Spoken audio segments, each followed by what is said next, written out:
monthly dialogues. And so Entrepreneurial Appetite is a series of events dedicated to building community, promoting intellectualism, and supporting Black businesses. And typically, when we have these discussions, they've been Black book discussions. We did a slight pivot this month, and we made it a Black blog discussion because our guest speaker today, Kendra Barnes, founder of the Key Resource Real Estate, has a website where she posts information on her blog about quick tips and advice for beginners, for veterans in the real estate game. And so I hope that you all had the opportunity to check that out. And so without further ado, want to just give a shout out to Kendra here, who is, we were discussing before everyone sort of joined, before we officially started, that she's like officially like a real estate influencer and has a really interesting story about how, she retired at a young age, was able to make some really good decisions with her finances, with her education, and kind of leverage that into building her own sort of personal brand as an influencer, but then also like establishing some economic independence for herself and her family. So I will let her do a better introduction of herself and get into telling her story. Also got to mention that, like me, she went to North Carolina A&T, so Aggie Yes, Pride. Aggie Aggie Pride. Pride. And without further ado, here is Kendra Barnes. Thanks for having me, you guys. So I'll share my website and my Instagram at the end. But I'm super excited to be here. Like Langston said, I retired at the age of 32 years old. And when I tell people that, people are like, did you rob a bank? Did you like hit the lottery? Did you get left a really big inheritance? And the answer to all three of those is no. And the crazy thing is, like, I didn't even always have the best money habits. I kind of stumbled into real estate investing. Hopefully you guys can hear me okay. Let me know if at any point you can. If you have any questions, put them in the chat. But I kind of stumbled into real estate investing. So let me tell y'all like how I even got to where I am, just really briefly. I grew up in a military family. My parents were both in the Air Force. And my mom, she told me when I was a senior, she was like, if you get a full ride scholarship, I will buy you a car. So every weekend I was filling out all these different scholarship applications because I wanted this car so bad. Like, I didn't care about anything else but getting a car. And so I came across this scholarship called the USDA 1890 Scholars Program, right? And it's a full ride scholarship for minorities to get into agricultural related fields because not enough minorities were majoring in agricultural sciences, right? So I applied for it and got it. And one of the catches to that scholarship is you have to go to an 1890 school. And North Carolina A&T is one of those. The only reason I knew about A&T is because I went to high school in Texas. The only reason I knew about A&T was because I got this internship as like a sophomore in high school with NASA that happened to be at A&T. I ain't know nothing about A&T, but I spent a summer there as a sophomore in high school and mine was blown. I'm like, wait a minute, this is the best thing ever. Like, the campus wasn't even fully like, it was summer school, so it wasn't even jumping or anything. But as a young kid, basically, I was just so amazed at everything. And I was like, I have to go here. And I made up my mind then, I'm not applying to any other schools. Like, I'm going to A&T. So it just so happened that I got this full ride scholarship that was sponsored by USDA. A&T was on the list of schools. That's the school I wanted to go to. I got that full ride. My mom bought me a car. Boom. I didn't care about anything else. So the really cool thing about this scholarship, you guys, and it's a really amazing opportunity. So if you know anyone who is going to be going to college soon, definitely look it up. Not only is it a full ride, but you also get an internship every summer with USDA. They paid for all of my books and materials, paper, pencils. I got a laptop, computer, like all that stuff was included with the scholarship. And I got a guaranteed job upon graduation. Like when I graduated from A&T, I didn't have to go apply for jobs and interview. I already had a job lined up with the government. Like, so it was amazing. So what started as me wanting to get a car, not really understanding the value of getting a full ride and not having student loans. Now I am forever grateful. At the time, I couldn't really see the vision. All I saw was that car. Which is just so funny, like thinking about it now. But that's how I ended up in A&T, not having student loans, really did help me get to where I am too. But if you do have student loans, you can still invest in real estate. All of my friends that own real estate have student loans, but it's definitely part of my story. So went to A&T on the full ride. I majored in agricultural economics, and I was doing. See, this is the thing, you guys. I feel like we were sold this story of go to school, get an education, get a good job, preferably a government job, and then you work that job until you retire when you're 70. That's what you do, right? And so I was kind of just moving along that trajectory. I did not come from a family of real estate investors. I didn't even know that you could be young and Black and be a real estate investor. I thought you had to be old and white and already wealthy to do it. So I got my undergrad education at A&T, and then I got a full ride scholarship to Purdue University in Indiana and majored in agricultural economics again, just because I was I'll do it. Got halfway through the first semester of graduate school, and I was like, I don't want to do this. I'm going to drop out. I don't want to do this anymore. I think by then I realized that the 9-to-5 life just wasn't going to be for me. I did not like agricultural economics. It just wasn't my personality. So it was I was doing this thing, but I wasn't passionate about it. I did not drop out though, because my mom was so disappointed that I wanted to leave school that she stopped speaking to me. And she literally didn't talk to me for a whole week. And so I ended up staying in school. I finished out my master's, and I was like, okay. And I'm glad I did. So after my master's, I went to DC, started working for USDA. And that's when a few years later, I met my husband. We bought a house, and we found out about real estate investing after playing this game called Cash Flow. And I'll stop here in a second because I know Langston has some questions he probably wants to ask, but I'm just telling you guys kind of how I got into this thing. Did not come from a family of real estate investors. Didn't always know I wanted to do this. I was just kind of going about life. Played this game called Cash Flow one day, which it's a board game like Monopoly. And the purpose of the game is to show you the importance of investing in passive income. Literally, you have a job in the game, you're making money, you have bills, but you're just going around this hamster wheel. And the only way to get out of that rat race of life, the only way to stop living paycheck to paycheck, the only way to live your dream life is if you invest and make passive income.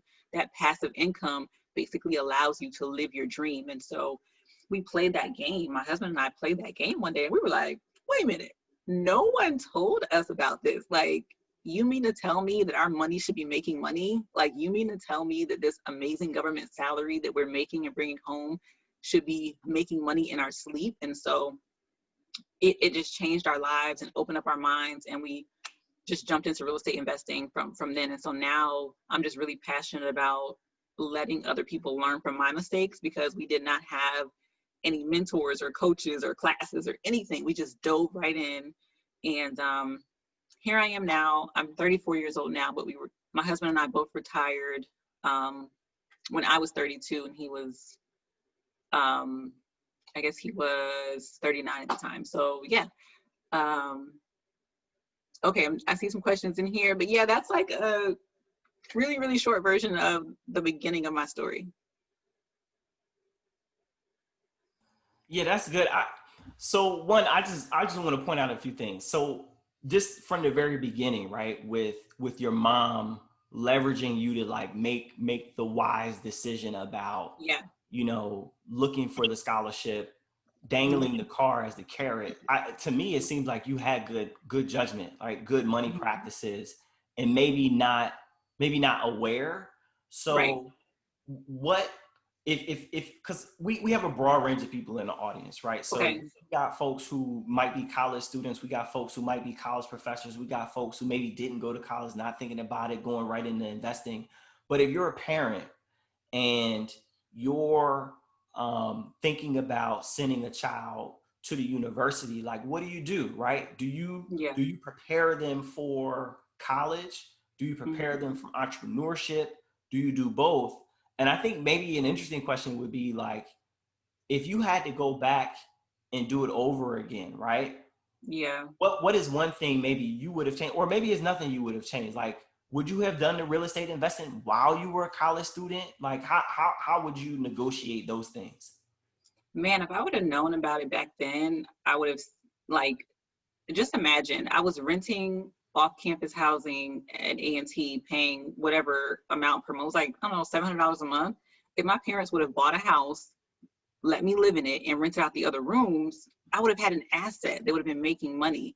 And I think I urge a lot of, parents with college age students to think about that. Like, you're paying for their housing anyway. Why not get an asset? And that's something that you can pass on to them, and they can make passive income when they graduate. But to your question about, I think it's generational. Like, what my parents were urging me to do was something, just think about what was like, they say you have arrived. They think about what that was for our parents. Like, getting that good government job was arriving. Like, that was not easy for them. And that was like that golden ticket, but it's changed. And I think for our generation, for our kids, we are going to urge them to do either. If they want to be, a college student, they want to be an entrepreneur, but I think our minds are more open now.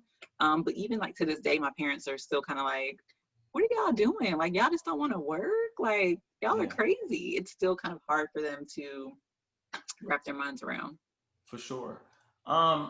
Also, just based upon some of the questions that we have in the chat, can you kind of take us through the journey of getting your first investment property and what that was like? And I think one of the things that people need to account for, because like it's easy, for some of us, it's easy to go through the math, but to do it in a relationship, right? And so how do you do the math part of it? And then how do you do the relationship part of it? Yeah, so I'll walk y'all through like exactly how we got each property and some mistakes we made. Someone asked, do I follow Robert Kiyosaki? Actually, let me say this about him, because I always talk about how the game Cash Flow inspired this journey, which it did. Robert Kiyosaki, the author of Rich Dad, Poor Dad, is the creator of that game Cash Flow. But honestly, I feel some kind of way now because he's recently made some statements that I just do not agree with. So I feel like so weird talking about it because I do not promote him as a person. I do not agree with him, but I can't deny that that game did change my trajectory and got me here. But no, I do not follow or like condone anything he's saying these days. Wait, what's he saying? He was basically, I think he's like a Trump supporter, and he was saying something against the Black Lives Matter movement, or when the protesting and things were going on. I think back in March, he was just making like some really bad comments about it. So I understand. I understand. Yeah. We understand. Yeah. So it's like, but okay. So we played the game, right? We already owned a house, and to my husband and I at the time, we were like, this is it. We bought a house. We're probably gonna live here for the rest of our lives. Like, this is what people do, right? We're never gonna buy another property. What do you do? But we played the game and we're like, oh, we gotta get a rental property. So we start looking for a rental property, and we found a duplex in Washington, D.C. So a duplex is basically a building with 2 apartments in it, right? And we ran the numbers and we're like, this is cool. The mortgage is gonna be like $1,000 a month. We can make probably like $2,000 to $3,000 a month in rental income, renting out both sides. Let's buy it. We didn't think about anything else. Like, we didn't know what else to ask. We're like, cool, let's buy it. And it actually ended up being a great property. We still own it to this day. But when you buy a rental property, you guys, like, if you're buying a property and you're getting a mortgage for that property and you're not going to live in it, you have to put down anywhere from 20 to 25% as a down payment. That is a lot of money. And for people like us who had not been saving for this, we didn't have a ton of money, just like chilling, waiting to invest in real estate. We were 2 people who randomly decided to get into it. We're like, yeah, let's do this. Like, what do we do first?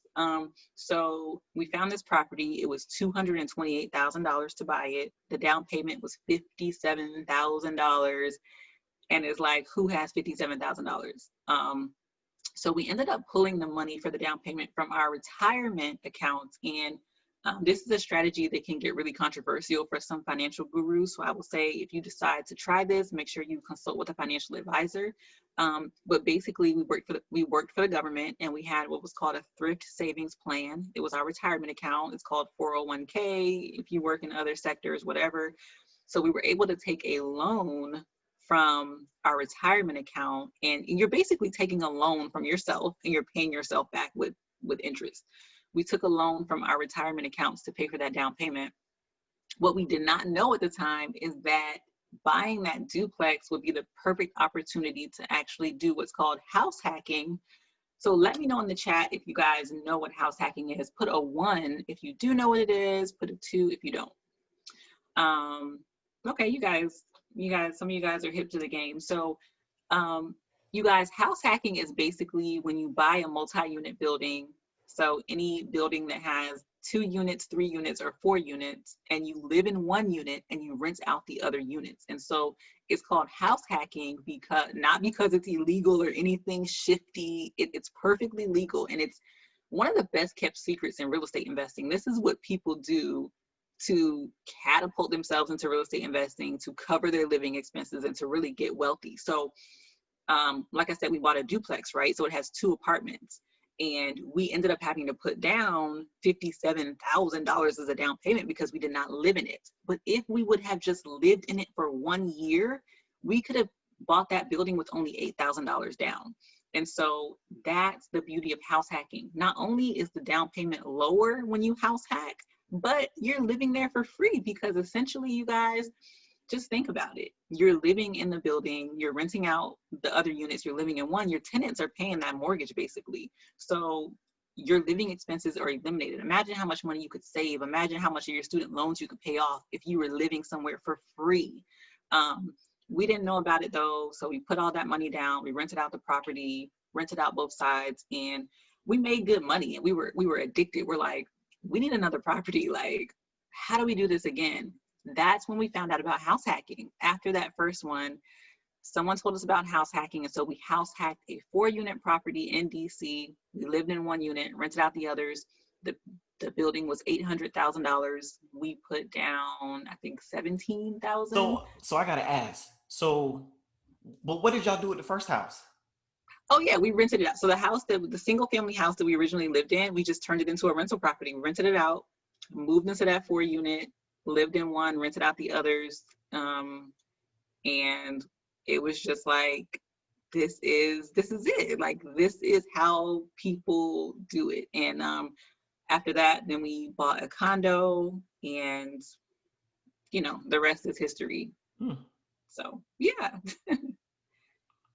That's a quick, let's see. I don't know if I'm missing any questions, but I'll let you lead.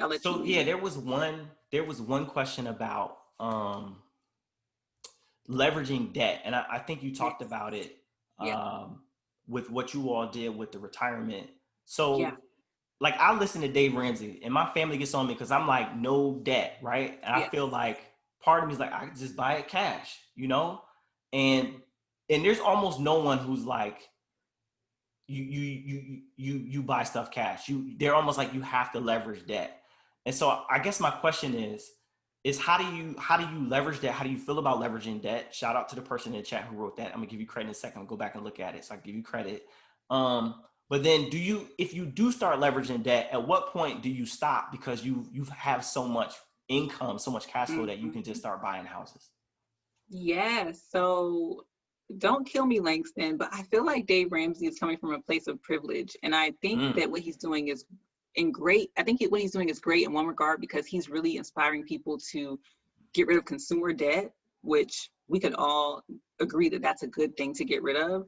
But when it comes to like telling people that they shouldn't buy a house until they can pay for it cash, I think a lot of people are going to be left out of the wealth building game, because who has enough money to buy a house cash? Like, think about how long it would take the average person to save up enough cash to buy a house, especially in its high cost of living areas like DC and LA and New York and places like, even low cost of living areas. Who can save up $100,000? Like, while you're paying student loans, paying your bills, and just trying to survive.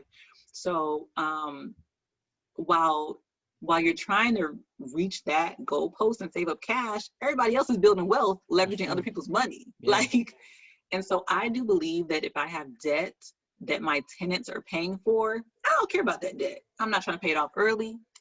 I'm not trying to get no 15-year mortgage. My tenants are paying my debt. Like, and so that's how I view debt. We have purchased 2 properties cash before, but only because it's just what made sense at the time. But for us, I don't like tying up too much of my cash, because I can put it in so many different pots. Like, say I did have $100,000. why would I tie it up in one property when I could tie it up in 3 and leverage the rest, right? So at the end of the day, you guys, like, anyone who tells you that there's one right way to do anything, I would run, because it's all going to depend on what makes sense for you and your financial situation. But I don't want anyone feeling like I can't invest until I pay off all my student loans. Why? You can get a rental property that literally pays your student loans for you. So that rental property you have, that $500 a month that you're making, just goes straight to your student loans. And that is how the rich get wealthy. That's it right there. Yeah. Other people's money. I think Autumn has a great question. So she wants to know, how long did it take you to find renters to occupy the units? And then, like, what happens if you just have bad vacancies or just bad renters? Because my homeboy, I got to add context. My homeboy Jason, he's probably my best friend here in San Antonio. Because COVID is happening right now, right? And so we probably have people that own units, properties now, who maybe have tenants who aren't paying. Yeah. So how do you manage that? Yeah, great question. I think the pandemic is putting everybody in an interesting situation. For me, I haven't had any issues with tenants paying, but I know some landlords that have. Here's the thing. Let's talk about like not being able to find tenants, because there's a few different questions. With renting out a property, there's so many different ways you can make rental income. So say you buy a property and you're like, I'm about to put this on Airbnb because I know it'll make a lot of money, and say that doesn't work out and it's really dry. You don't get any inquiries and you don't get any money. You can easily pivot into something else, especially in San Antonio where there's 3 military bases. That's a huge renter pool. So always think about how you can pivot. When you're buying a rental property, you may have in mind to rent it on Airbnb or rent it to Section 8, but think about what plan B and C and D would be. So, all right, if Airbnb doesn't work out, you can rent it to travel nurses. Especially in a pandemic, travel nurses are in high demand. And that's one of our rental strategies for one of our properties. Rent to travel nurses, rent to military, rent to college students, faculty, grad students. You can also do what's called location rentals, which is basically, if you think about, you're getting on Instagram, you look at all these bloggers and YouTubers, they're like filming different cooking demonstrations or taking pictures in their fancy outfits. They're renting out spaces by the hour that look nice to take pictures, right? And people are making $100 and $200 an hour renting out their rental properties for meetings and photo shoots and film shoots. So if plan A doesn't work, for me, if my money's on the line, I'm gonna get creative and I'm gonna make that money if I can't find a tenant. I just posted something on Instagram, basically like 4 reasons that you might not be able to find tenants and how to fix them. So I'll put my blog and my Instagram in the chat. I did a whole blog post about it. As far as bad tenants, people get really scared about that too. And I will say that if you have ever rented in your life, were you a bad tenant? And if the answer to that is no, which I'm hoping that you guys were amazing tenants, there are people out there just like you looking for somewhere to live. Like, I know I was a good tenant. I didn't tear the place up. And so you have to just be assured that when you go and you interview people, you will be able to find someone who will take care of your place just like you took care of your landlord's place. If you are in a situation where because of the pandemic, your tenants aren't able to pay, most cities have it to where they are giving rental assistance to landlords. Like DC just announced the other day that they're giving landlords up to $2,000 per month for each month of missed rent. So tapping into those resources, that's for the landlords. There are also programs, even before the pandemic, each city should have had a program for renters that if they fell behind, different charities would pitch in and pay their rental payments. So your tenant can apply for rental assistance and you can also apply for assistance as a landlord. So I know that was a mouthful. I'm trying to get everything in because I know we have a limited time. Oh, that's good. But let me put, hopefully this is helpful for you guys. That's the blog where you can find that blog post and you guys can find. I'm just gonna try to wait to the end to put this in here, but in case you guys have to jump off early, that's my Instagram. So there's some really good questions in the chat. And I think, so some people may be confused or may not just be aware, right? What's the what do you need to be a real estate investor? Is there a license that you need? Is there certain maybe certifications that you need? Like what official training or stamp needs to be given to you to get started? None. And that's the thing. People ask all the time, like, do I need a real estate license? No, you don't. No, no, no, no, no. And I think people also think that taking the training that you have to take to become a real estate agent will teach you about real estate investing. It does not. Believe me, I'm a real estate agent, and I've taken the training. It does not teach you how to invest in real estate. Actually, you guys, unless you want to be a real estate agent as a career and actually make money from it, I would suggest not even wasting your time, because it costs money to have a real estate license. I pay monthly, quarterly, and yearly fees to be a real estate agent, and I'm a real estate agent because I make money like with my license. That's the only reason I have it. So you don't need a license. And I really believe that people are shocked to find out that you can literally just be a real estate investor, because it's like, so just little old me, like me with my bad money habits and family history of this and that and okay credit score, like I can just be out here being wealthy with real estate. And it's like, yes, like you are worthy of it. Like, yes, you can do it. And you can literally start with what you have right now. You can start today. So yeah, everyone on here can be a real estate investor.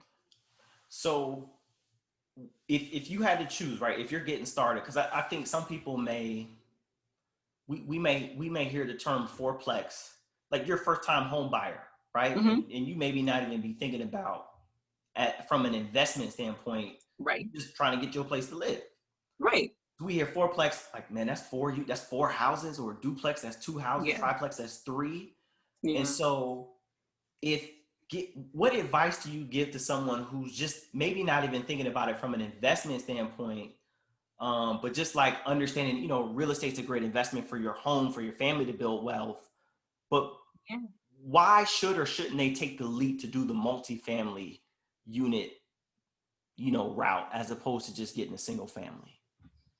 Yeah, the really cool thing about being a first-time home buyer, y'all, is that you have access to all of these first-time home buyer grants and down payment assistance programs. And so I would urge you to make that money stretch as far as you can, get the biggest bang for your buck while you're a first-time home buyer. So if you're okay with living in a multi-unit and doing that, that house hacking life, why not make it your first purchase and use those grants? Because once you're not a first-time home buyer, a lot of those opportunities are no longer available to you. And so programs like NACA, or, there are national programs, there are city-specific programs that you can use that will literally eliminate or lower or eliminate your down payment. I'm talking, you can literally buy a multi-unit property with no down payment. It's nuts. Like, I wish I would have known about that when I had first bought a house.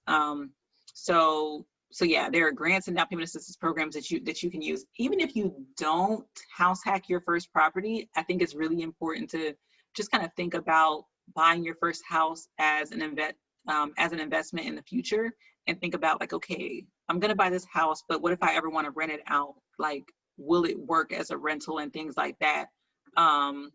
It's a good idea to think about it in that way too. So Asante has a question about, like, as far as flipping and wholesaling. So I guess, what are the limitations to your approach to investing in real estate? Like, how broad are you? Because I know you do the real estate agent aspect of it, and I know you have the properties and whatnot, but what is your range? Yeah, so I only do buy and hold investing. That's buying rental properties and renting them out. I've never flipped a property. I don't wholesale, and I love all those methods. I just never personally done them. And that's something I want to look into. Like, one day I do want to flip a property, I want to get into like buying mobile homes and stuff like that. But that I've only done buy and hold. Oh, I think I did miss a question about what's my plan for, I guess I did kind of answer that, but like vacancies and unreliable tenants. But I do want to throw this in there, you guys. Like, when you get into the space of like owning more than one rental property, I think it's very important to diversify and make sure you have different kinds of rental income. Because I know landlords who had like 10 rental properties and they were all Airbnb. And when COVID first hit, they were just up a creek because, like, travel had stopped. People are traveling now, and landlords that have Airbnbs are doing pretty okay right now. But for us, we've always done a little bit of everything. Like we'll have one rental for travel nurses, one on Airbnb, one on Section 8, one with like a regular tenant. And so for us, like that Section 8 money is coming no matter what, right? It's gonna be there. They're paying top dollar. That Airbnb money, that travel nurse money, when you're renting out a furnished rental property, you're gonna make more than you would renting to a regular tenant, right? But with those furnished rental properties, with those vacation rentals and stuff like that, there's high turnover. You have to get it cleaned and all that stuff. So you just gotta know what you're up for, but also diversifying is super important so that if something falls through, you still have income coming in.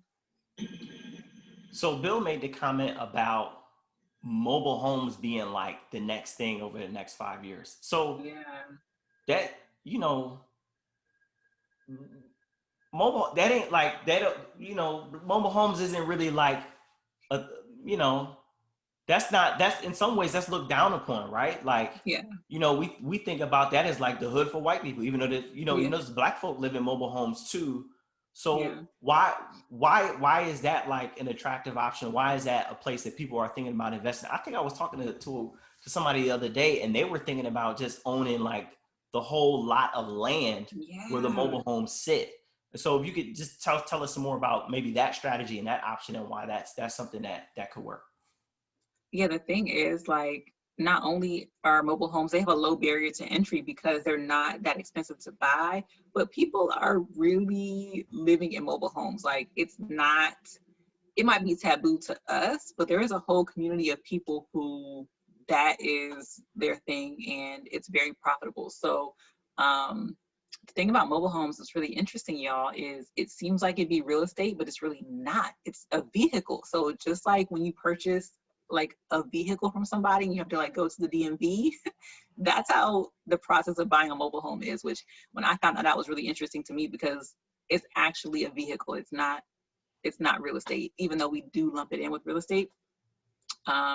But yeah, mobile homes. If you guys want to get more information on it, there's a couple who teach about mobile home investing. They're on Instagram, I think, at Mobile Home Elite Investors. So look them up if you guys want information on that. All right. So tell us about the key resource. Tell us about, Yeah. because I know you have your real estate investments, but then you also have this method of educating people about how to get into real estate. And I think folks could actually learn a lot from using some of the resources that you provide. Yeah, I started the key resource about 4 years ago because I had posted on Facebook just to my friends. I didn't have a online business at the time. I was like, hey, we just bought this 4 unit. And I can't remember what else I said, like, hey, we just bought a 4 unit property, and like literally everything we did to get this building, you can too. And my inbox was flooded with DMs. People were like, how did y'all afford this? Like, what did you do? Did you rob a bank? Like, how? Like, and what I realized was there was this huge gap, like I said, in representation. Like, hey, you can be young and Black and own multiple properties. And hey, you don't have to be wealthy first. Like, people believe that wealth is a prerequisite to being a real estate investor. And I'm like, no, it is a byproduct. Like, you do not have to be wealthy first, right? So I said, you know what? I think I need to go online and share my story and stuff like that. So I created the key resource. I have like online courses and ebooks and things like that on Instagram. I share a lot of free, tips and knowledge and inspiration. And I have a membership right now called the First Time Homebuyers Society. So if you're buying your first home, your first rental property, or your first house hack, and you want like that guidance along the way to ask me questions, I can share the link to that too. But basically it's, we have weekly Q&A sessions and things like that where members are able to get direct access to me. But yeah, I love what I do because I have literally seen people go from like, I don't know where to start to, girl, I just bought my third property. Like, and it's really awesome because it just started with me sharing my story on Instagram, my imperfect story. And so I'm just super excited about it.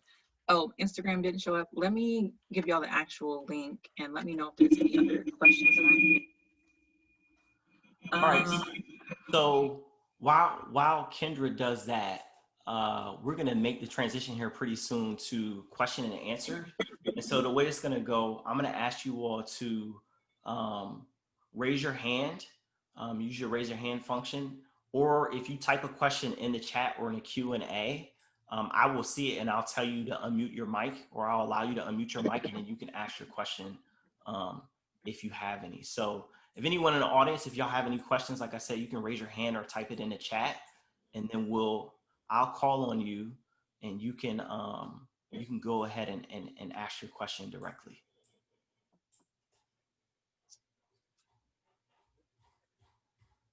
So I guess I'll get started and give people an opportunity. Can you tell us about, because I've noticed that there are tons of like Black folk who are becoming these real estate personalities. Yeah. And so can you tell us about, and this is not like HGTV. Yeah, I mean, there's people who are doing HGTV stuff, but they're a serious community of Black folk who are teaching other Black folk how to invest in real estate. And could you just give us more insights into like what that community is like for you, and how other people can benefit from the knowledge that's being put out there? Man, it's so exciting because I've met so many like Instagram friends and internet friends, and I'm super just inspired to see that there's so many young Black people, like you said, out there showing the way and showing how to do it. And the really cool thing is, I can think of like, well, I actually made a list. I'm going to share the list. I'm going to share the link here. 20 Black real estate investors you should follow on Instagram. The really cool thing about everyone on this list is none of them come from money. They all do different kinds of real estate investing. I think I probably own the least properties out of all of them on the list. I mean, these people are literally buying up blocks at a time, like literally own 40, 50, 60 rental properties. They are doing it. Like the mobile home couple, they not only have flipped like 40, 60 mobile homes, they flipped them, but they also just bought 2 mobile home parks. Like they own the whole park. So what's really cool is if you listen to a lot of their stories, they've come from homelessness, joblessness, like poverty, all these things, and they built wealth from the ground up. And it is just so amazing to see. I think we're in this era right now where, you know how back in the day, like you see somebody at school that had like a name brand something, and then you want that thing.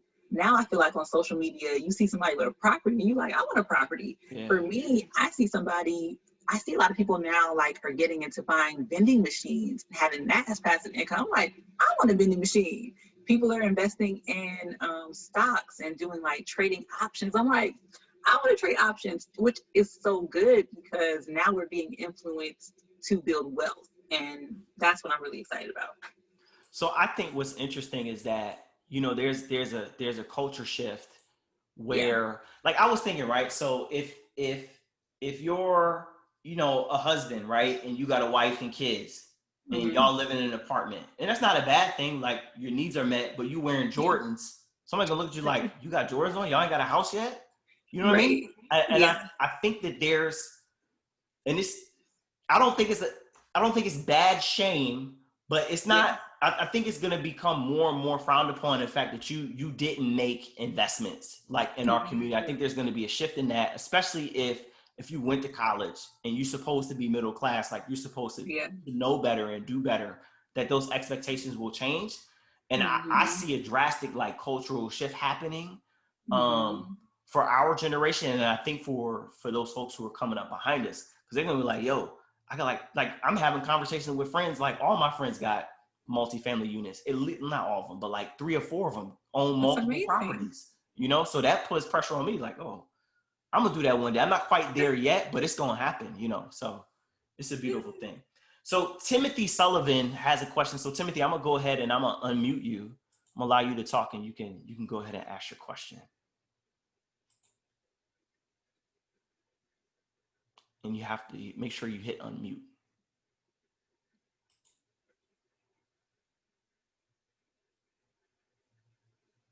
So Timothy, we can't hear you. So you have to make sure. Go ahead. I think he put his question in the chat, but yeah, he's not unmuted though. Okay. So do you have any plans to buy apartment blocks? Right now, no. I like buying a actual city block of buildings, you mean? For us, our investment strategy going forward, since we're in San Antonio now, we're really looking at buying like single family homes and renting them to military families, because there's such a huge military presence here. So that's just personally, just from where we are right now. So how do you leverage? So you talked about like these groups of people who are buying blocks, Mm-hmm. who maybe even owning apartment complexes and Yeah. whatnot. So Mm-hmm. what's the strategy for?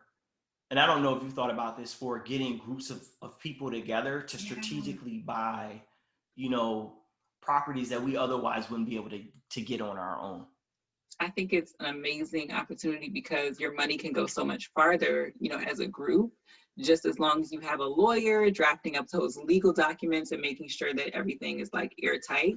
I think it's an amazing idea. So, so yeah, I have never invested as a group like that, but I have a good friend who she's gotten groups together and they've been buying trucks, like the 18-wheeler trucks, doing truck investing and making passive income from that, basically like hiring a driver and making income with the trucks and buying properties. So I think it's a great idea, just as long as you have great legal documents, Yeah. because I think investing with a lot of people can get really messy if you don't.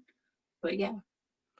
And I want to point out that I think there was one of your blog posts I was reading about ways that you can invest in real estate if you don't have lots of Yeah. money, right? Like maybe you're not comfortable using debt, right? Or maybe you're not comfortable going into your retirement account to make a down payment on a second property. And Mm-hmm. one of the things that I've done was invest in a REIT. And so I was Yes. wondering, like, could you like do a little bit more explaining about what a REIT is, and maybe what are some of those other strategies you could do if you're not trying to dive in, but you just want to get your toe wet at first, just to kind of like get started with the real estate investing. I love that because, I mean, say you start off with one of these other methods and it helps you build up the money to then go and buy a building, right? So I think there's nothing wrong with that. And I do want to say too, don't think that just because you see people on Instagram owning blocks and buying all these buildings that you have to do that same level. Just own something. Like literally, if you just own stocks or you own a business, I'm just trying to get people to realize you need to own something. If the only way that your money is making money is in a savings account, you're really not making any money on your money at all. Like, so I want to put that out there to people. Like, don't feel pressured that you got to go out and buy 20 buildings to be making it in real estate. But as far as ways to get started with like less than $10,000, you can invest in REITs, which are real estate investment trusts. It's almost like investing in stocks in a sense. I mean, but you will invest and then you get paid dividends, right? So you invest a amount of money, however much you want, and you'll get paid dividends. The thing about investing in REITs and these other methods is the return on investment is not going to be as good as if you owned the building, but it's very passive. You literally do nothing and you make money. Whereas if you own a building, you might get a call at 2 a.m. if you don't have a property manager saying that I locked myself out or there's a leak or whatever. So you have to figure out like what's important to you. Do you want to be super passive and just kind of make a little money here and there? Or do you want to make more money and be like really hands-on? But yeah, you can invest in REITs. You can invest in tax liens.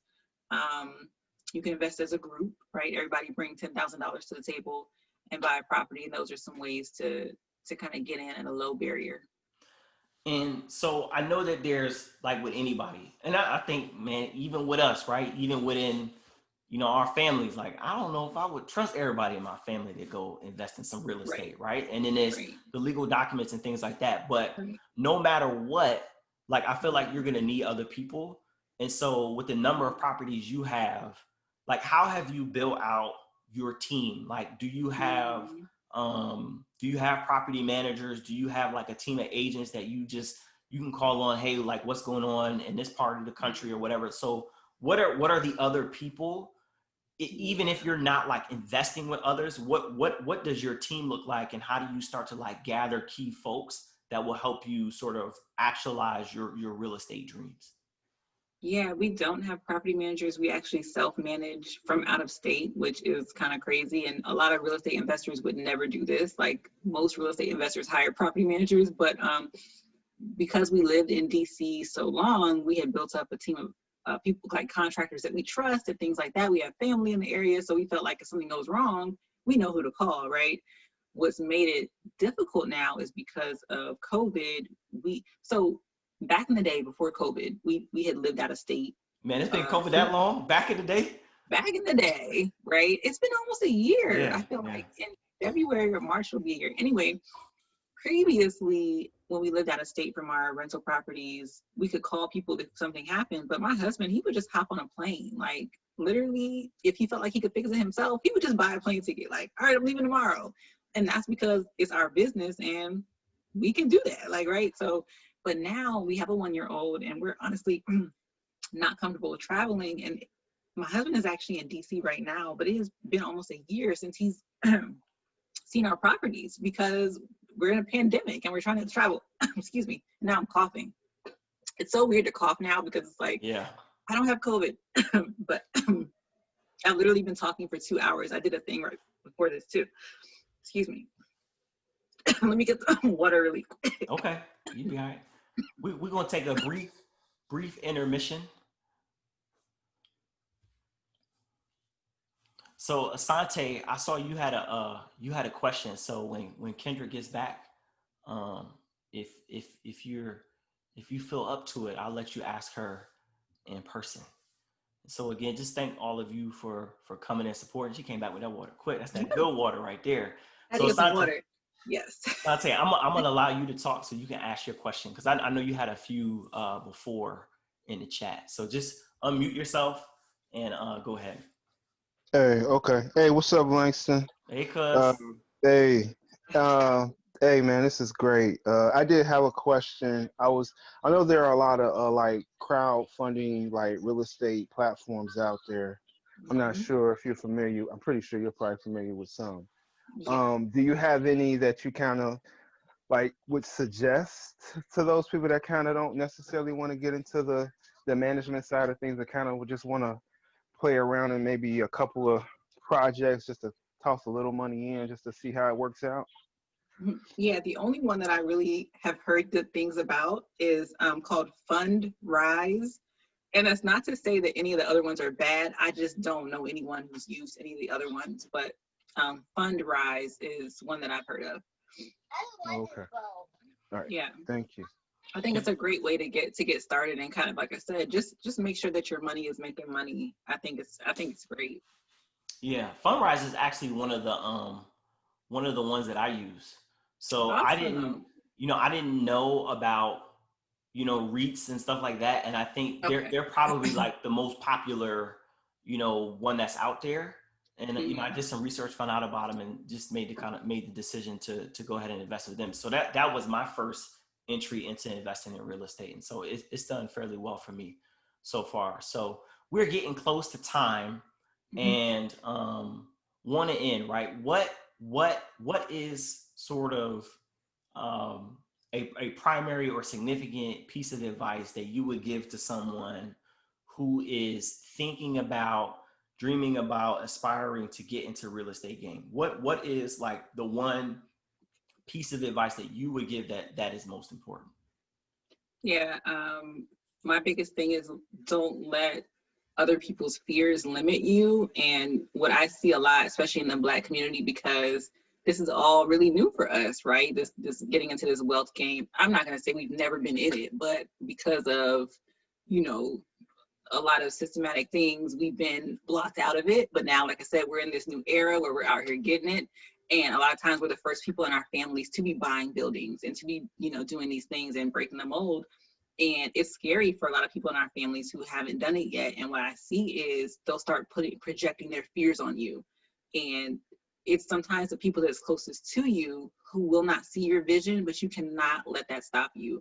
And you never know, you'll be able to inspire your family members and things like that who didn't see it at first. You'll inspire them as well. And you can really like break the mold and like really take your family to the next level. So yeah, just don't let other people project their fears on you as you're getting started.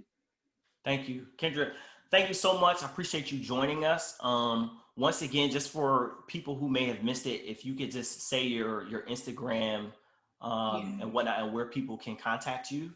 And Mhm. what Yeah, I'll so you do guys can, is, oh, I'm sorry. Go ahead. I'll send an email out to everybody who registered on the Eventbrite and the Zoom so that they can get access to it too. But if y'all want to check it out now, she's typing it in the chat, and it's at the key resource, and that's one word on Instagram. And I believe the website is, I'm gonna let you Oh, say the website actually, because I I don't. just realized that all the links I have been posting was only going to you. I was not posting them to all the Oh, attendees. My apologies, you guys. So let me type it again. Yeah, you can find me at the key resource on Instagram. And once you find me there, everything you need to know is the link in my bio. DM me if you heard me on here and you want to continue the conversation. But this was super fun. Okay, they're showing up. Awesome, awesome. okay. So yeah, this was fun. Thank you for having me. Like I said, I can't wait until we can actually meet in person. Yes, for sure, for sure. And so I don't want to invite any of you to leave yet because I want to talk about next month's discussion. Kendra, you're welcome to stay. I know you're busy. You had long talks today, so if you have to Yeah, dip and I out, got to go that's give a 1-year-old a bath. that's But right. That's fine. Thank you for coming. I appreciate it. Um, thank you. if the rest of y'all could stay, I just want to talk briefly um, about next month's event. So I'm gonna go ahead and I'm gonna share my screen so y'all can take a look at that. And so there we are. So yeah, next that's my Instagram handle for Entrepreneurial Appetite. So you all can follow us. You can share us there. I'll be making posts about today's discussion on there in the next few days. We also have a podcast that you can find on iTunes and Spotify. It's the Entrepreneurial Appetite Black Book Discussions podcast. Although this month we took a pivot and had a conversation with a dope entrepreneur, an Aggie who is looking to make a difference in the community through real estate. And very special next month, you all can scan the QR code there. We're having a conversation with Dr. Diana Ramey Berry, co-author of A Black Women's History of the United States. And that is part of a special event here in San Antonio called Dream Week that happens around MLK Day every year. So the 10 to 14 days around MLK Day, there's just series of events here that talk about diversity, equity, and inclusion. And Dr. Berry has agreed to talk about her book. And I think it's going to be a fruitful and timely discussion, given like all the political moves and influences that Black women have had in this past election and moving forward, even as President-elect Biden goes ahead and starts to build out his cabinet. So use the QR code there. You can use it to register for next month's event. Looking forward to having all of you there. Again, special shout out to all the people who made donations. That's how I'm able to do these monthly events. And next month, we'll be accepting donations as well. That goes to help support Zoom. We're looking to build a website and continue to support Black businesses, nonprofits, authors, and whatnot here in San Antonio and throughout the country. So thank you all for joining us. You all have a good evening and stay safe.